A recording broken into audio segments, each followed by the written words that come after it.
the meat and potatoes of today's stories. Hall of Justice talk has been going around. Yeah. Where I watched the Brandon Davis, who I actually did an interview with here, and we will be putting that up. I want to say July 18th, we'll be putting up that interview. Great talk with Brandon Davis. If you don't know him, he's like a really great nerdy reporter. That's like such a oversimplification of who he is. But we really get vulnerable and in depth in that talk, and I really can't wait for you guys to see this side of Brandon. But I thought I liked the opportunity of interviewing a really popular interviewer.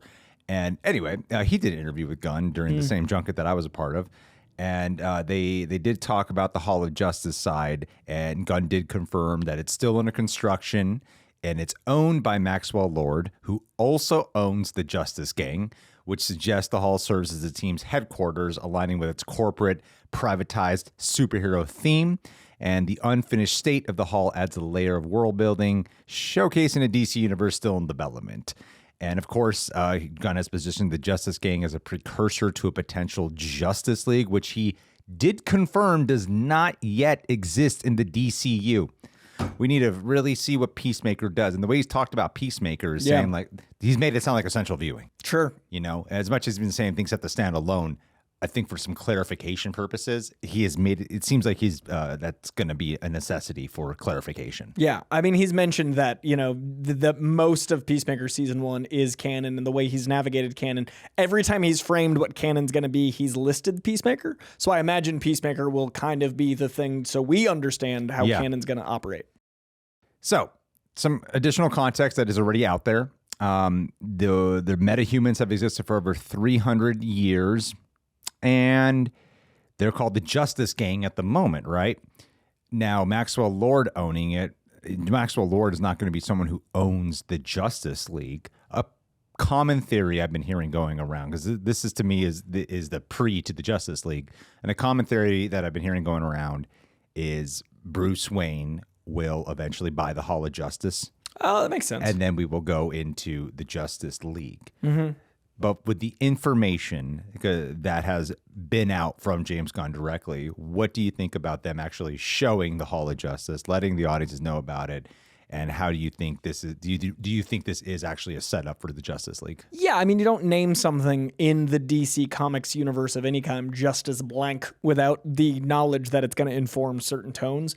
I personally love the idea of letting buildings speak as world building. Like, when you think about New York, there's certain buildings you think of. When you think about any city in our reality, and when you think about Metropolis, you think of the Daily Planet, you think of certain like landmarks. So if you've got those landmarks in the trailers, if you start to show those landmarks, it starts to make your city in fiction feel non-fictional. It makes it like it's got placeholders. So in literal world building, you can metaphorically world build. So I love the idea of having something that is not yet done show the evolution of it getting finalized. So I think it's a great use of narrative. Do you have any theories for how the Justice League will actually come to form, with the precursor being Maxwell Lord owning the Justice Gang? I have to imagine there will be commentary on corporate-owned characters, right? Like, it's tricky because it's very, like, I have strong opinions on our world, so I don't want to offend 51% of people, but I think it's very scary to live in a world where we're owned in such an obvious way. And I think it's really scary to live in a world where we accept more and more. Like, if you go to other countries, it's very obvious what they think of us. And if you talk about being someone that doesn't get paid time off or doesn't take vacation, like, everyone else is confused why we live the way we live. And at some point, the guillotines come out. But at some point, there is a breaking point. And I think that art needs to reflect the time in which it's made, just like, 70s Daredevil comics feel like 70s New York. And just like right after 9/11, there's things like The Authority and The Boys. And like we're reacting to our world. And I think corporations owning everything, and we're getting to the point where we're all kind of just wearing the NASCAR car logos on ourselves. Like, we are kind of entities of pure capitalism. And so when that breaking point comes, you need your art to be set up for it. And I think it makes sense to have all of these billionaire characters set up, because we're living in a world where we don't get to choose things. It gets chosen for us. And I think that's reflected in heroes. And I think you need characters like Superman, and you need characters like what I imagine Bruce Wayne might represent, which is, can you be a good person and operate in that system, or does the system need to change? He says daintily and carefully. I subscribe to your theories of what they're building it around. You got Lex Luthor in there, you got Maxwell Lord, you're talking about the billionaires. And I love the idea of steering away from the cliche of there's a big baddie from another planet or something coming here, and now Batman or Superman or somebody has to, let's unite the League, which, again, I really enjoyed the hell out of Zack Snyder. I love that movie. Love that movie. Zack Snyder's Justice League. But, that's how Avengers formed. That's how Zack Snyder's Justice League formed. So do something different. That's the cliche route that you would expect for a formation. And it wasn't necessarily cliche until the last. Yeah, exactly. It's newly cliche. And so I think when the Avengers and when Zack was doing it, it was fresh. Yeah. But if you do it now. Exactly. And I like that this idea that the formation of it is tying to a real world relevancy with potentially it not being an overshadowing commentary. Right. So I think what you're onto is actually a pretty good idea. I mean, look at the trailers. You got Stag Industries, you've got Lord Tech, you've got Luthor Corps. We've seen, and then you'll have the good billionaire and Bruce Wayne. And that's what I'm curious about is Bruce Wayne going to be the good billionaire, or is it going to be using Batman to do altruistic things while Bruce takes kind of some blows for being yet another billionaire? What if Bruce Wayne isn't as beloved? He could be more the playboy. If Batman is justice and Bruce Wayne is kind of a punching bag for being yet another billionaire not helping Gotham, I think that's a lot more interesting. And then you've got the opportunity to show that billionaires shouldn't exist. Yeah, and whenever I read Batman comics, the Bruce Wayne persona is not one that's really shunned. It's like you get some of that in the backdrop, but he's more like, especially as it goes on, he's more philanthropical, and he's trying to do good things with the money and the public perspective and honoring Thomas Wayne a lot of the time. But I think it would be cool if there's a clear dichotomy between it's like Spider-Man, but on a smaller scale. Sure, This guy, Bruce Wayne, is just hated.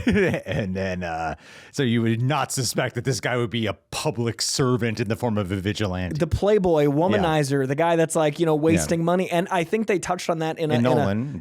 Nolan definitely did. It, But I think they touched on the playboyness in Nolan. But I think they did a really cool job showing that sometimes money itself gets corrupted in the Batman. Yeah. Because the Thomas Wayne Foundation, that was the thing that messed everything up, right? Gotham was corrupt because of an altruistic act, because of corruption in the police, because of corruption in the other people touching that money. Yeah. So I think the groundwork is laid if they want to go that route with Batman to make it more public. That was in private. That was all of the criminals sucking on the teat. This could be something where it's why is Bruce Wayne not helping? Yeah. And that'd be interesting with billionaires being problematic. It would be interesting too to have the way how Superman aims to be a story about a person with power doing good for the public, being a public servant, doing that with a real life, someone who's more like just a human being. Yeah. Showing, hey, billionaires, maybe be more like this billionaire. And isn't that what art's supposed to do? Is to make you second guess your choices and to look at your morals and ethics. Yeah. So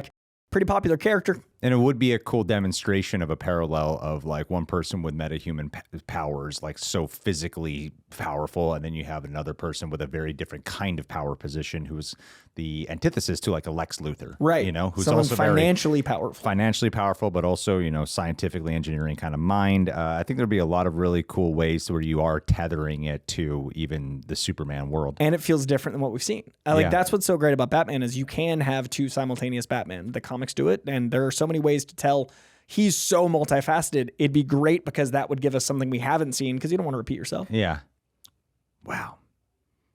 That's what I would hope. We should do a video one day about who we think that the Justice League villain will be. That'd be fun. I have some pitches. Like I have some ideas of like where I'd go next, depending on this next little like announcement wave. Like we know some things. We know like the next 2 years because James Gunn's doing a really good job, in my opinion, of not announcing too far out. They did the one big announcement. Here's the new DCU. But since then, it's been like, okay, script is going into production. And then there's kind of just a retreat until they're ready to start doing press again. I like that so much more than what Marvel had been doing. Marvel's gotten way better, I think, lately. But definitely. what Marvel had been doing was like, here's everything. Oh no, we have to move that. We have to move that. That's canceled. And so once there's a little bit more context, I would love to make some like, oh, maybe this turns into this turns into this. Because I do think there's some really good opportunities with a Justice League being a slow burn and with it feeling more real than just like Unite the Seven. Because that was original then. It was awesome. But we can't do that again. No, but I'm excited, man. I still do think Batman will be the unifier.